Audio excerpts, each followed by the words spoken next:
Bienvenidos a su clase de diseño bidimensional. En esta que es nuestra semana 5, vamos a continuar con el tema de la semana pasada, que es elementos del diseño en la parte 1. Ahora vamos a trabajar con lo que es la parte 2. En la parte 1, ¿qué abordamos acerca de los elementos del diseño? Bueno, supimos que esos elementos del diseño se dividen en 4: los espaciales, los conceptuales, los de relación y los visuales. También conocimos los planos base de la arquitectura, que es el base, pared y superior. Supimos también o aprendimos que el punto, una vez que crece en el espacio y le percibimos una forma, entonces se convierte en una forma, y que estas formas se clasifican en 6 y se interrelacionan de 8 maneras distintas. Eh, Como característica, hicimos énfasis en que las formas irregulares eran una combinación entre las rectilíneas y las orgánicas. Bueno, eso aprendimos la semana anterior de elementos del diseño.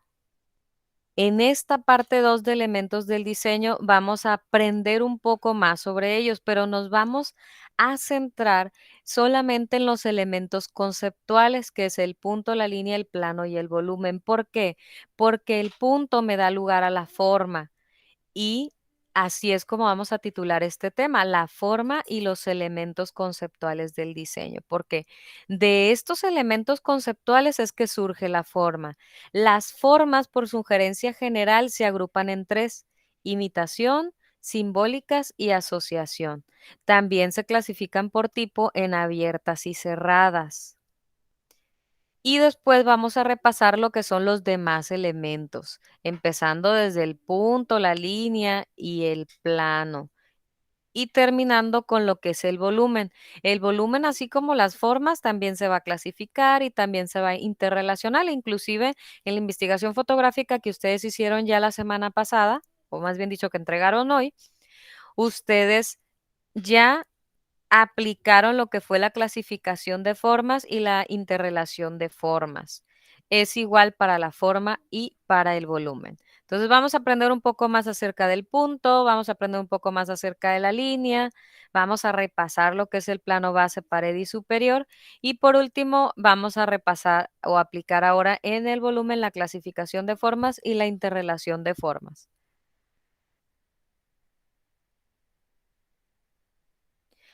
Bueno, entonces vamos a desplegar el tema. Ese es el mapa conceptual de lo que vamos a trabajar ahora.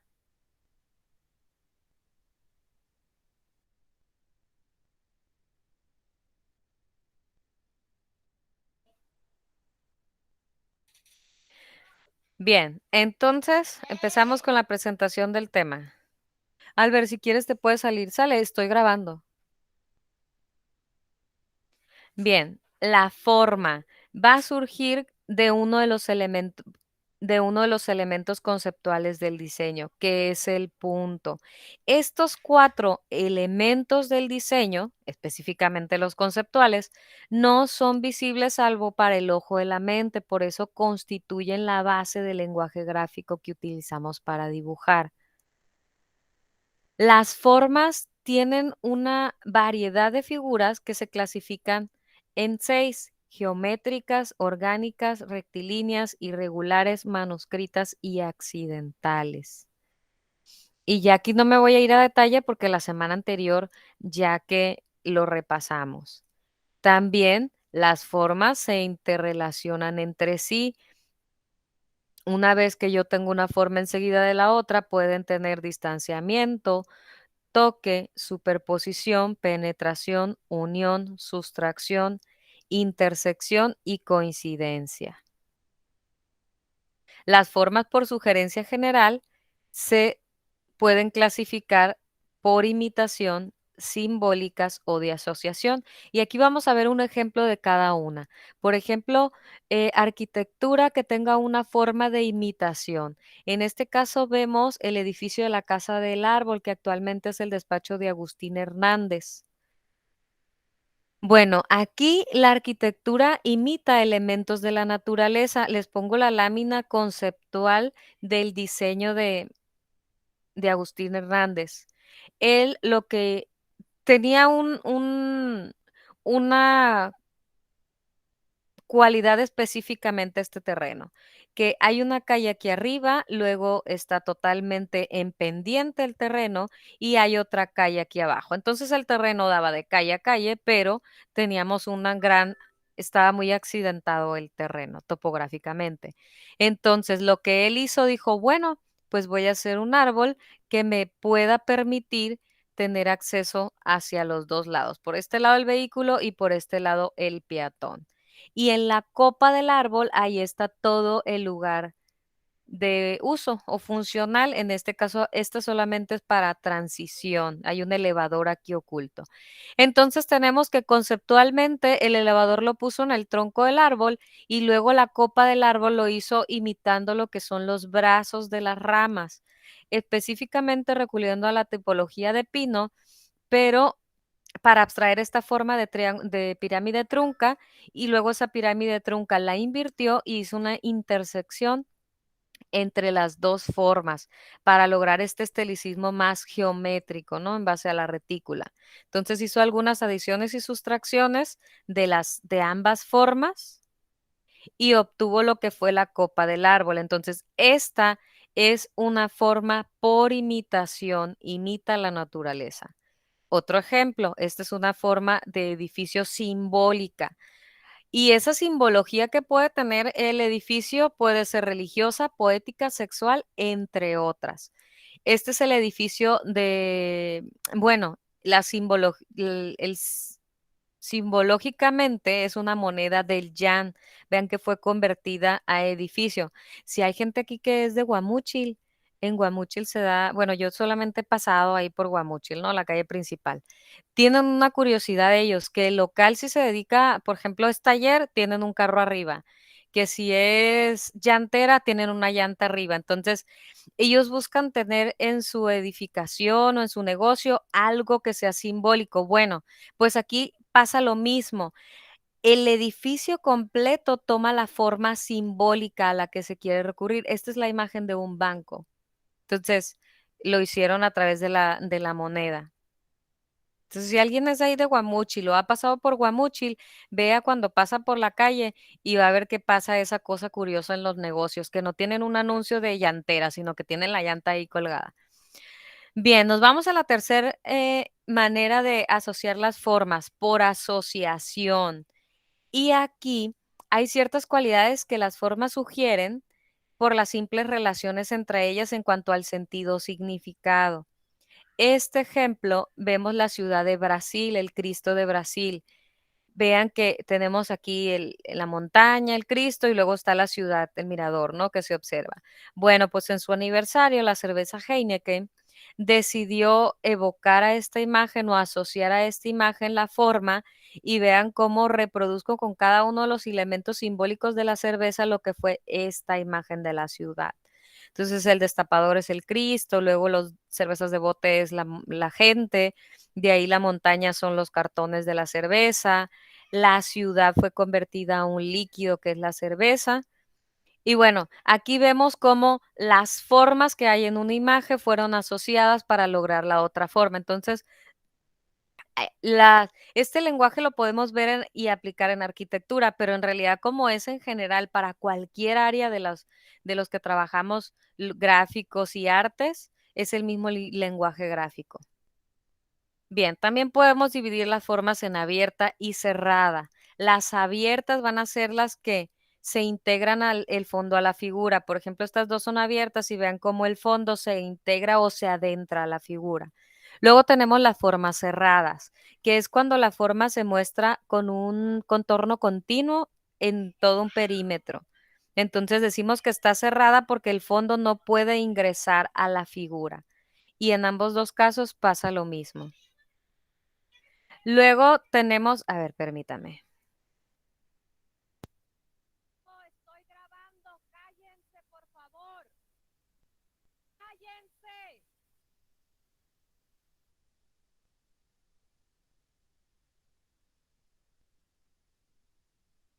Confirmarme nada más si se vuelve a escuchar mi audio, por favor. Sí, Ok, bien, entonces continuamos con la clase. Decíamos entonces que la forma surge de los elementos conceptuales del diseño y que estos no son visibles salvo para el ojo de nuestra mente. Y por su nivel de importancia, vamos a estudiar un poco más sobre ellos. Vamos a irnos más a profundidad a ver el punto, a ver la línea, a ver el plano y a ver el volumen. Bueno, esto era lo que habíamos revisado la clase pasada del punto, donde decíamos que era el regulador de las formas, que constituye la base del arte gráfico del dibujo, porque señala una posición en el espacio, no tiene ni ancho, ni largo, ni profundidad, porque si tuviera longitud, ancho, profundidad, entonces ya sería una forma. El punto es estático, central y no direccional, pero sí sugiere una posición en el espacio. Como elementos esencial del vocabulario de la forma, un punto nos va a servir para marcar los dos extremos de una línea, para marcar la intersección entre dos líneas. Aunque yo aquí puse el punto negro para que lo vean, en realidad si el puntito no estuviera, sigue estando ahí, ¿no? Para nuestra mente sigue estando ahí. Por ejemplo, yo aquí solamente puse el punto en la intersección, pero aquí en los extremos también aparece un punto, ¿ok? Bueno. En el encuentro de las líneas también aparece un punto y en el centro de los planos también va a haber un punto. Entonces, en el centro del campo, esté o no esté el punto, nuestro cerebro sí ve ese punto, ¿ok? Bueno, el punto puede tener formas, cuadrada, triangular, oval, irregular. Cualquier forma puede tener el punto. Pero si el punto crece de tal manera que yo pueda verle un ancho y un largo, entonces deja de ser punto y se convierte en una forma. ¿Sale?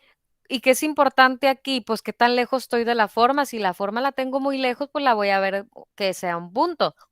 Pero conforme el punto se vaya alejando, si yo la percibo como forma, pues entonces se convierte en una forma. Bien, cuando el punto se pone en movimiento y abandona el centro, decimos que el punto se vuelve agresivo y empieza a establecer una lucha por la supremacía visual. ¿Por qué? Porque nuestro ojo siempre va a buscar mirar primero al centro. Entonces, cuando tú pones el punto, lo mueves del centro, decimos que se vuelve agresivo porque quiere la atención. Entonces, tú quieres mirar al centro y tus ojos se van hacia acá. Estamos hablando del movimiento de los ojos, ¿no? Cuando tenemos el punto en el centro del campo, aquí se crea una tensión visual, o sea que forzosamente nuestros ojos se van a ir a ese punto que está en el centro. Bien, aunque decimos que el punto no tiene una dimensión, sí puede ser asociado a volúmenes, a volúmenes, como por ejemplo la columna, el obelisco y la torre. Entonces, para que éste indique visiblemente una posición en el espacio o sobre un plano del terreno, debe de proyectarse según un elemento lineal en vertical. Por ejemplo, una columna, un obelisco o una torre. ¿Por qué decimos que se asocia?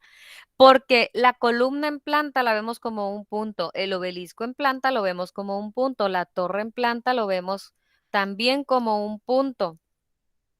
Que si proyectamos cualquiera de estos en vertical, entonces ya se percibe como una columna, un obelisco y una torre. Y habrá que él me diga, maestra, la torre se va a ver como una forma circular. Pero ¿y si tú estás en un avión a más altura? La torre llega el momento en que sigue viendo de manera puntual. Entonces aquí importa la escala o la distancia en que tú estés percibiendo el punto. ¿Sale? Bien, entonces no tiene dimensión el punto, pero se asocia a elementos que sí tienen dimensión, largo, ancho y profundidad, como es la columna, el obelisco y la torre. Y además hay formas que son o volúmenes, mejor dicho, que son de origen puntual. O sea, que participan de estas características visuales del punto. ¿Cuáles son ellas? Bueno, el círculo, si yo a partir de un eje eh, doy una rotación, surge el círculo. Si yo ese círculo lo proyecto paralelamente al otro, surge el cilindro. Y si yo a ese círculo le doy una rotación o un giro en los dos sentidos, o sea, en X y en Y, entonces voy a obtener la esfera. Bueno, pues estos tres volúmenes son de origen puntual. Esta forma y estos dos volúmenes son de origen puntual. De tal manera que tenemos que el círculo puede dar origen a una planta arquitectónico, el cilindro puede dar origen a un edificio arquitectónico y la esfera igual. Este es un observador y este es un planetario. Entonces, vean cómo las formas y los volúmenes dan lugar a lo que es arquitectura, pero debemos de aprender a reconocernos desde su origen primario. Más características del punto. La uno, tiene un gran poder de atracción cuando se encuentra solo. O sea, si yo les pido ver esta diapositiva, seguramente su vista se va a ir solamente al punto, porque cuando está solo, tiene un gran poder de atracción. Característica 2. Cuando yo pongo un punto enseguida de él, nos da una sensación de tensión. ¿Por qué? Porque nos constituye un vector direccional. Nuestros ojos ven uno, ven el otro, luego uno, luego el otro. Entonces nuestros ojos están entre uno y otro, o sea, están de una dirección y otra. Y eso a nuestros ojos le genera una tensión, porque no sabe a cuál prestarle mayor atención, si al de la izquierda o al de la derecha. Entonces pasan esas dos cuestiones, nos genera tensión y nos genera una dirección. La tercera característica del punto es que da lugar a la creación de otros conceptos como por ejemplo el color, que vean que el color es un elemento visual. Bueno, pues también el punto da origen a lo que es el color. Si nosotros tomásemos una pintura y le ponemos una lupa, en realidad esta Mona Lisa está hecha de puntitos de color. Y esta es inclusive una técnica artística que se llama puntillismo. Y esta la ven en artística de la secundaria. No me acuerdo si es primero, segundo, tercero de secundaria. Por ahí les enseñan el puntillismo. También aquí en arquitectura lo hacen en dibujo a mano alzada. La técnica de puntillismo para lograr lo que es la forma y el color. Entonces vean cómo el punto, de ser tan un insignificante punto, da lugar a todos los elementos conceptuales y también al elemento visual del color. Otra característica del punto, la cuarta característica, su tamaño puede ser comparativamente pequeño y su forma debe de ser totalmente simple. Si el punto crece en el espacio, se convierte en una forma, de tal manera que si a estos les percibimos forma, pues entonces siguen siendo formas. De tal manera que aquí son puntos y aquí son formas. Esta imagen fue hecha a técnica de puntillismo para lograr la forma. Ok, vamos a seguir ahora con la línea. La línea como concepto base nos dice que va a ser la marca que deja un punto al moverse en la superficie. Si el punto se mueve de manera rápida, va a dejar la línea punteada. Si el punto se le mueve de manera lenta, pues va a dejar la línea continua. El punto puede moverse en línea curva, puede moverse en línea quebrada o cualquier otra. Como elemento esencial, la línea nos va a servir para definir aristas y dar las formas a los planos. O sea, todas las formas geométricas pues tienen una arista o un perímetro. Pues para eso nos va a servir la línea, para marcar esos límites, aristas o terrenos. Nos va a servir para asociar dos formas. Por ejemplo, a la hora que yo les pongo una línea entre ellas dos, quiere decir que alguna relación tienen. Nos va a servir también para soportar, o sea, para contener las formas dentro. Entonces, esa es otra de las características que no, para la que nos va a servir la línea. O también nos va a servir para cortar otros elementos visuales. Si yo le pongo una línea en medio a este cuadrado, pues entiendo que lo partí en dos. También nos va a servir para articular las superficies de los planos, desde solo a partir de líneas, ya sea verticales, inclinadas o en ambos sentidos, pero a la hora que articulamos las superficies con líneas en ambos sentidos, surge lo que es la estructura básica de repetición, que es esta, la de hoja cuadriculada. Vean que pues lo usamos hasta en las libretas para escribir porque nos articulan mejor un plano o un espacio y nos ayudan a escribir mejor. Bueno, pues más adelante vamos a seguir trabajando con lo que son los planos articulados a partir de líneas, que les vamos a llamar estructuras de repetición. Pero vean, la línea da lugar a organizar esas superficies. Las líneas por sí solas son capaces de transmitir un lenguaje y transmitir sensaciones, y este lenguaje nosotros los arquitectos lo utilizamos para diseñar edificios expresivos, como el ejemplo que les enseñaba la primer clase, donde estaba la línea divisoria entre Georgia y Armenia, que eran la línea esa que iba avanzando en el espacio. Bueno, pues vamos, ahí solamente conocimos cómo el lenguaje de la línea se podía aplicar de manera expresiva, ¿no? Para generar un concepto. Aquí vamos a ver algunas líneas y cuál es la sensación o emoción que transmiten. Si yo trabajo con líneas horizontales, voy a transmitir calma y reposo. Si yo trabajo con líneas verticales, voy a transmitir equilibrio y firmeza. Vamos a ver algunos ejemplos. Las líneas que tengan un ángulo agudo. Bueno, pues estas líneas van a transmitir elevación o religiosidad.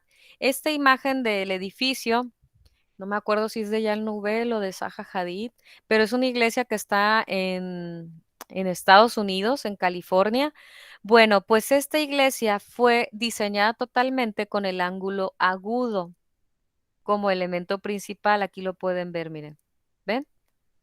Bueno, el arquitecto buscó eso, un edificio que se plantara en el terreno a partir de un ángulo agudo para tener o generar la emoción de elevación o religiosidad. Entonces vean cómo esta iglesia luce muy distinta a las iglesias que están aprendiendo ustedes en historia, que tienen una columna, capitel, un frontis, to- toda una decoración que es en tiempos históricos, pues bueno, en ciertas etapas de la arquitectura eso era la tipología aprobada para una iglesia, pero vean, esto es una iglesia y sigue siendo una tipología de aprobada, más moderna, ¿no? Pero sigue siendo una iglesia.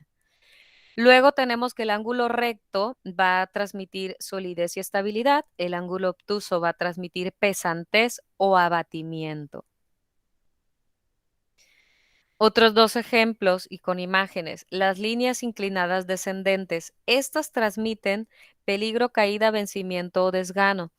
Y específicamente esta imagen, está hecho en la realidad y fue parte de una investigación donde se comprobó el lenguaje de la línea. En más de 1.500 asistentes a este museo, en una de las salas del museo se colocó esta esto en el techo. Entonces, a la hora de ir registrando las visitas, resultó ser la sala con la menos visitada del museo.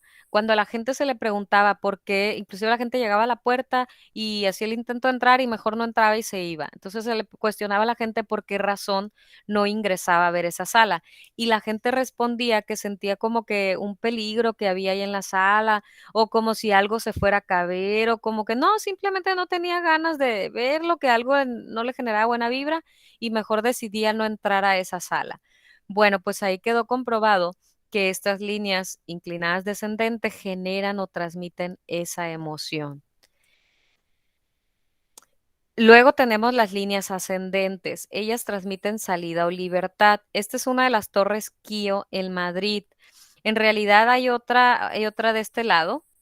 O sea, son simétricas una a la otra. Cruzando la calle hay otra igualita. Bueno, pues estas torres Kio fueron diseñadas con el lenguaje de la línea inclinada ascendente, que significa salida o libertad. Ellas fueron una reinterpretación de la Puerta de Alcalá, que se ubica también en Madrid. ¿Por qué digo una reinterpretación? Porque en las ciudades históricas había un arco para dar la bienvenida y había al norte y había otro al sur para dar la despedida. Entonces, como la ciudad de Madrid empezó a crecer tanto, ahorita la Puerta de Alcalá en realidad se encuentra en el centro de Madrid. Entonces, lo que ellos hicieron fue, como este edificio se encontraba a las orillas, dijeron, bueno, pues vamos a hacer el arco de despedida o bienvenida a la ciudad de Madrid. Y entonces Con el lenguaje de la línea, que significa salida o libertad, estas torres significaron la reinterpretación de esa puerta de Alcalá. Tipológicamente es como las iglesias antiguas, ¿no? Que hay frontis, que hay molduras, que hay columnas estriadas y demás, pero vean cómo se llevó a un lenguaje más moderno y sigue siendo un arco, ¿no? Inclusive al terminar hay una glorieta.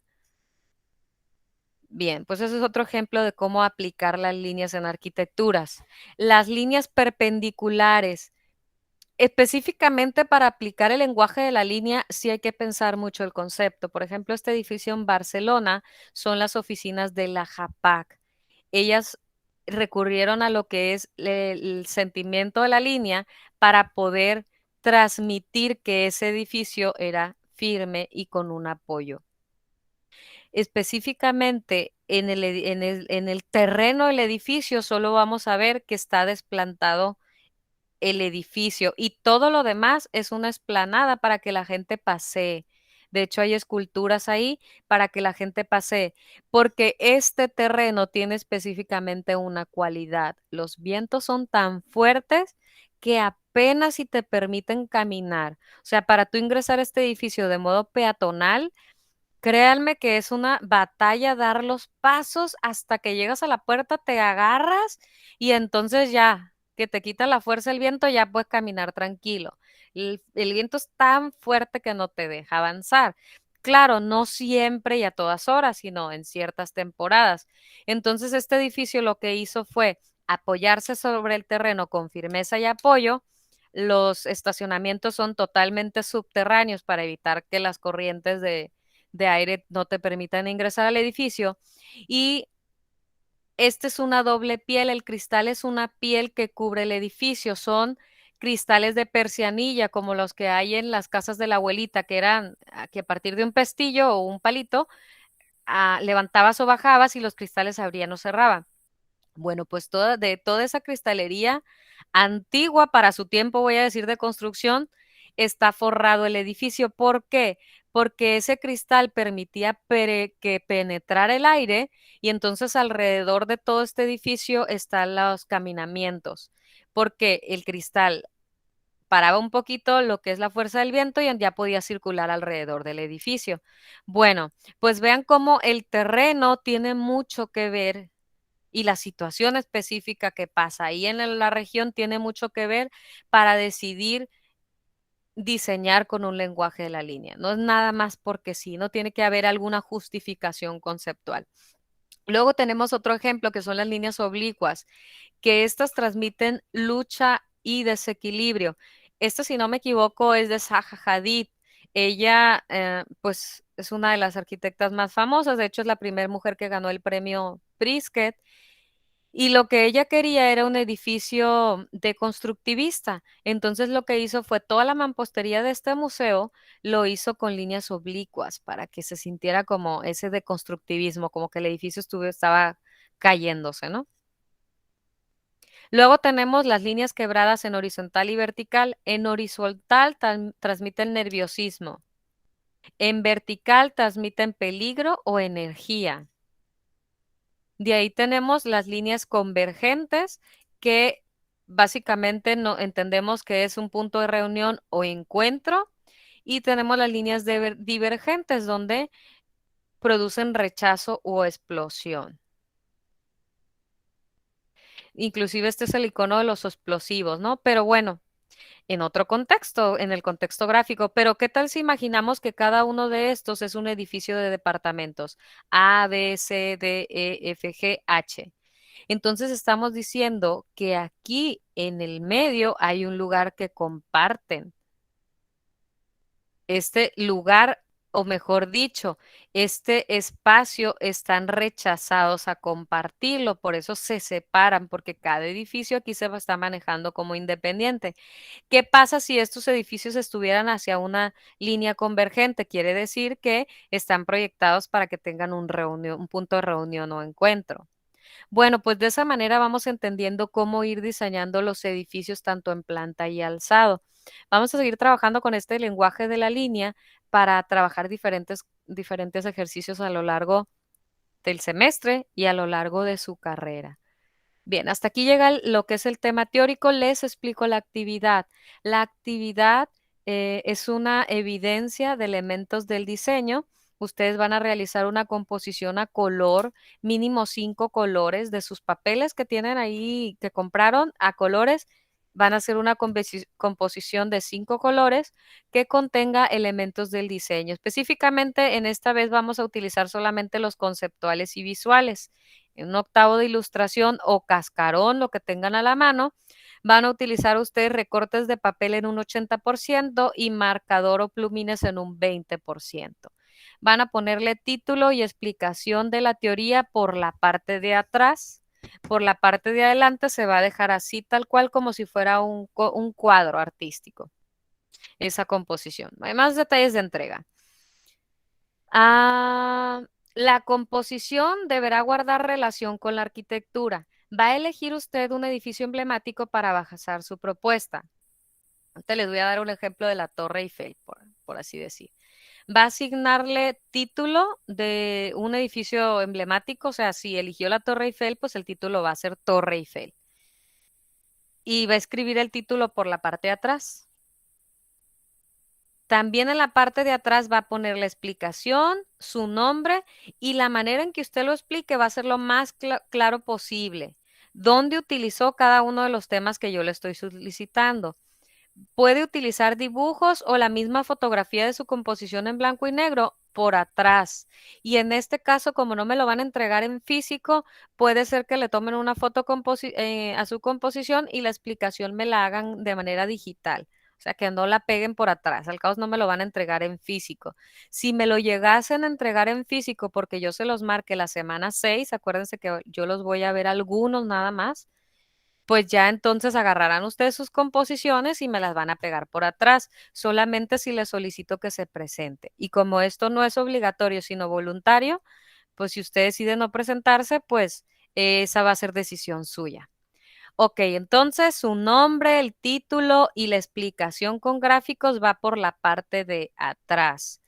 Les muestro algunos ejemplos. Aquí, estos ejemplos, como la verdad son muy viejitos, no están manejando un edificio, sino que la temática era libre, nada más si les pedíamos mucho no irse por marcas. Por ejemplo, aquí su tema principal, pues, fue el árbol y el búho. En este, el tema principal, pues, fue la columna. En este otro, pues, el guajolote y en este otro la calavera, aunque debo decir que este es pintura, no es papel, ¿no? Pero la pongo porque me gustó la explicación que puso el alumno para atrás, independientemente si sea color o blanco y negro.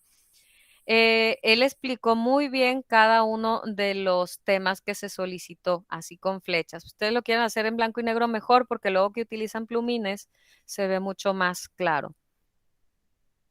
Ok, entonces, su composición es en un octavo de ilustración, el trabajo es individual y fíjense bien que deben de identificar de los elementos conceptuales, deben de identificar punto, línea, plano y volumen. Mínimo, dos diferentes maneras de trabajar el punto. Y esta es la que les causa más dudas. ¿Cómo dos diferentes maneras?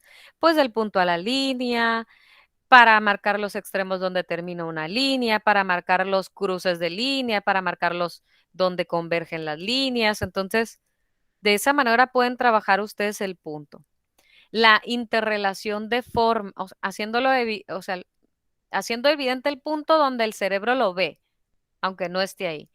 Luego, trabajar dos interrelación de formas. Acuérdense que se clasifican en 8 las interrelaciones de formas.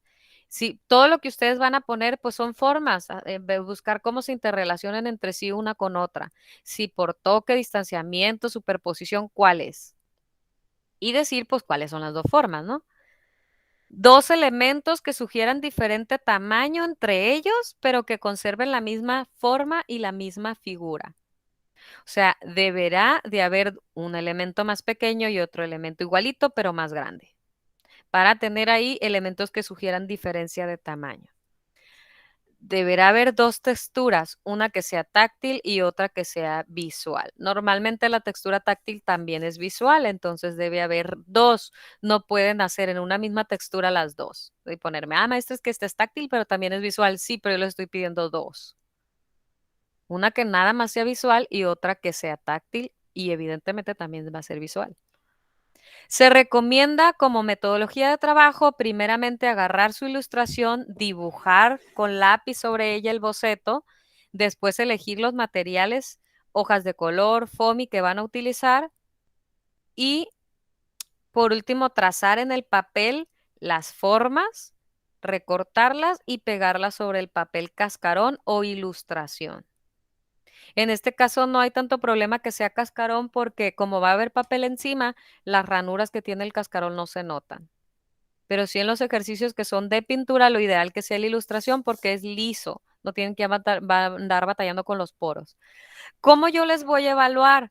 Específicamente, esta es la rúbrica que cuando estamos en presencial yo la imprimo y se la llevo. Yo les estoy pidiendo dos maneras de utilizar el punto de diferentes formas, dos diferentes tipos de líneas e indicar lo que transmiten. Les estoy pidiendo dos clasificación de figuras. Ay, estoy viendo que acá les estoy pidiendo otra cosa, a ver. Ah, no, sí es lo mismo. Bueno, esta rúbrica es la que normalmente utilizo en clase, pero como aquí en Classroom está más complicado poner esa rúbrica tan detallada, fíjense bien. De manera general, su trabajo debe tener nomenclatura como son datos e indicaciones. Debe de tener organizados los elementos, o sea, lo que es la aplicación de la teoría debe estar organizada. Debe de tener elaborado recorte y pegado y además utilizado materiales que le pido, que son hojas y foamy. Debe de manejar un lenguaje de exposición y lenguaje verbal. Pues en este caso es lenguaje gráfico porque no lo van a exponer. En aula sí que lo exponen y yo les califico el lenguaje corporal y el lenguaje verbal. En este caso lo que les voy a evaluar es el lenguaje gráfico.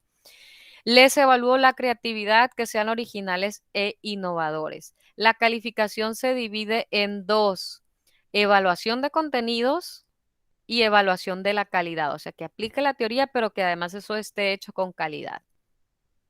La evaluación de la calidad y de la teoría va desde no acreditado hasta impecable, que significa el 10, lo que es calidad y teoría. ¿Sale? Entonces, así está compuesta su calificación de esos dos. Aquí está la rúbrica específica con la que les voy a calificar, voy a desplegar aquí en la actividad. Pues la composición se llama de recortado y pegado. Hago énfasis hasta en el nombre de composición recortado y pegado, aunque es la composición de elementos del diseño, porque así es el tema. Porque luego hay gente que utiliza pintura que quiere hacer todo con los plumones. No, es primero bocetear, después recortar y de ahí pegar. 80% pegado, 20% dibujado. ¿Por qué? Porque muchas veces necesitan dibujar los puntos o necesitan dibujar líneas. Entonces, ese 20% que puedan dibujar líneas. Miren, la rúbrica de evaluación está dividida en calidad, que tiene que ver con el diseño conceptual, y luego está con el contenido, que tiene que ver con la teoría desde el 0 al 100%.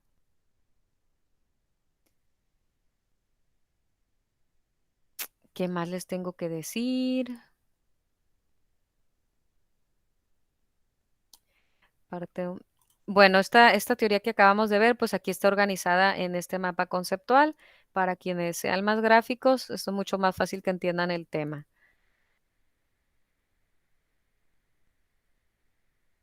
Mm. Bien, pues hasta aquí llegó lo que es la explicación del tema y lo que es la explicación de la actividad de la semana 2. Me voy a quedar regresando a su asistencia, resolviendo sus dudas y voy a detener lo que es la grabación del tema para continuar con nuestra clase.